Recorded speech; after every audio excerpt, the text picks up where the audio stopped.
Tonight, the verdict is in for a Hardee County grandmother. Her granddaughter died after she left the baby in a hot car. You're watching 10 Tampa Bay at 6. I'm Courtney Robinson. And I'm Dave Wagner. This afternoon, jurors found her not guilty on the most serious charges. Prosecutors said Tracey Nix forgot the little girl in the back seat of the car in 2022. The case received added attention because a year earlier, Nix's grandson also died while in her care. No charges were brought in that case. 10 Tampa Bay's Eric Lasser, covering the trial in Polk County, has reaction to the verdict. Well, Tracey Nix's trial was moved here from Hardee County into Polk County due to enormous pretrial publicity. And although she was found not guilty of the more serious charge of aggravated manslaughter, the jury did convict her of the lesser charge of leaving a child in a car. Over the past 2 days, prosecutors had laid out their case against Tracey Nix, a former teacher who they say was babysitting her granddaughter, Uriel, back on November 1st, 2022. Nix's grandson had also died in her care a year earlier, but there were no charges brought in that case.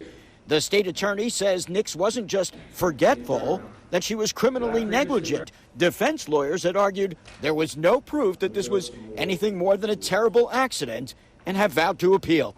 But in this moment, we are relieved. The daughter and me had a very hard time with her being taken, and I ended up stepping aside for that moment. And it isn't something that I would ever call a win for me. It is a win for justice for my daughter. It does sting. I'm thankful, though, that we did get something.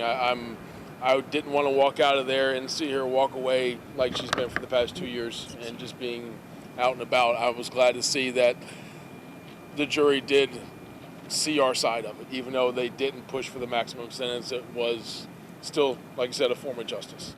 It took the jury about 2.5 hours to reach its verdict. Tracey Nix was taken into custody. She faces up to 5 years in prison, but whether she receives that is a decision ultimately left up to the judge in this case. That sentencing hearing is set for April 3rd. In Brandon, Eric Lasser, 10 Tampa Bay. Uriel's parents have 2 surviving children. Their son is 5, and then they have a 5-month-old daughter.